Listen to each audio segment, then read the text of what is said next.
So I'm just going to copy that line and I'm going to paste it in. I think I'll put it here. Doesn't really matter, but I'll put it there. Okay, so now we've added this line in.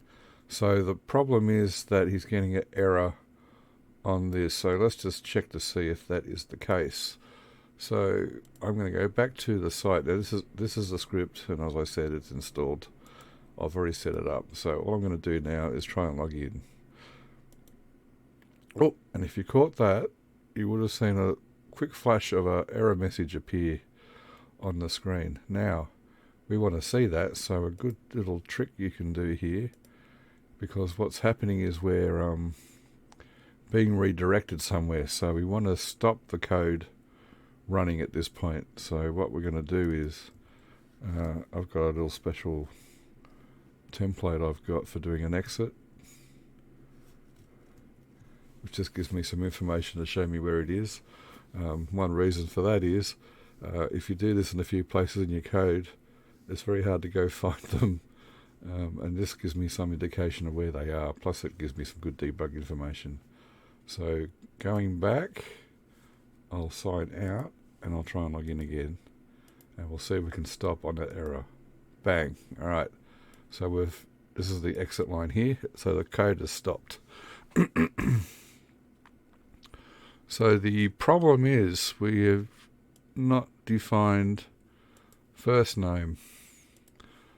Alright, so I think I can see what's happened here. The intention is, well, it looks like $user comes from the database, so I've got that here too. Let's go log back in. CI-auth. Alright, so we look in the users table. We can also look at the structure. We can see that there's a first name field in the table, but we do not have it in the $user array, or object in this case, because we're using objects. So what we've got to do is find out why. So let's just go back. So there's many ways to do this, but I'm just going to try and trace it back. So I can see that $user's passed into this method. So what I'm going to do is see if I can find all the places where this function's called, or method. Method and function, they're interchangeable. And we can see at the login, we have a caller here. So this is passing in $user. So now we've got to see if we can find out where that's defined. Now, I'm just going to scroll up. So we've got what looks like to be a query here. So that's database related. If we keep going up, we try and find the query. We can see that it's actually defined here. So if we take a look at this, we can see that from the users table, we are only getting whatever this field's defined as, the email, ID, password, active, and last login. But we are not getting full name, full underscore name. So that means that we should add it in. I'm just going to format this a little bit just to make it a little bit more readable. You don't have to do this, but I just like to, especially when you've got very long queries. This is all personal preference. So what I'm going to do is just do that.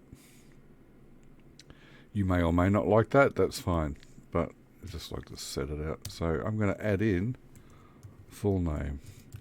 Now we know that that is a field, because we just saw that in the database. So, sorry, first name. I've got that wrong already. First mistake. It's first name. There's another little thing I did wrong then too. I didn't bookmark where I was. But fortunately I can go back easily. So we've added first name in now into the select. So we should now get first name come back into the query, and then that's going to get sent off. It's going to get defined in $user, so when we pass it to set session, we should have that field in there. Alright, so I'll just go back. It'll take me there eventually. There we go. Alright, so yes, first name. I don't know where I got full name from, but that's just what happens. Alright, so that's there now. Now if we... one thing I should have also have done is ECVD, which is my var dump. It's always a good idea just to see that everything's happy. One of the best things you can do is actually inspect what your values are. Actually put your eyes on them. I call it eyeballing it. If you've got to see it, you don't know if it's working until you actually see it. So let's try this again. I can just refresh this because we haven't quite finished submitting the form. Right, and you'll see here now that we've got a nice little formatted output on the var dump itself. So we can see the fields that have been returned. We got identity, so that was that dynamic field. Email, user ID, user first name, which is now set to Tim, so that's working. And our other fields. And no errors, of course. So what I can do now is I'll just go back to where we were, and I can just remove this now. I'll just take that out. And we'll run it again. And continue on. And that lets us now log in. Now I've cheated. I've skipped ahead there a bit. Hang on, I'll show you where that is. Because the poster of this wanted to do a welcome with the name, which was the whole purpose of doing this. So let us go back. Right.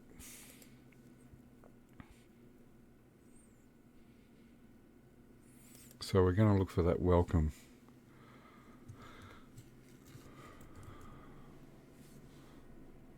That's it. Home. Here we go.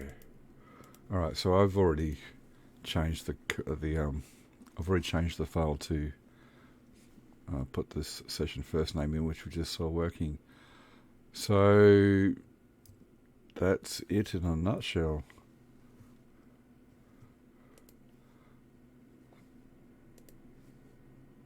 So we'll just try it one more time, because you can never try it too many times, and log in, and there you go.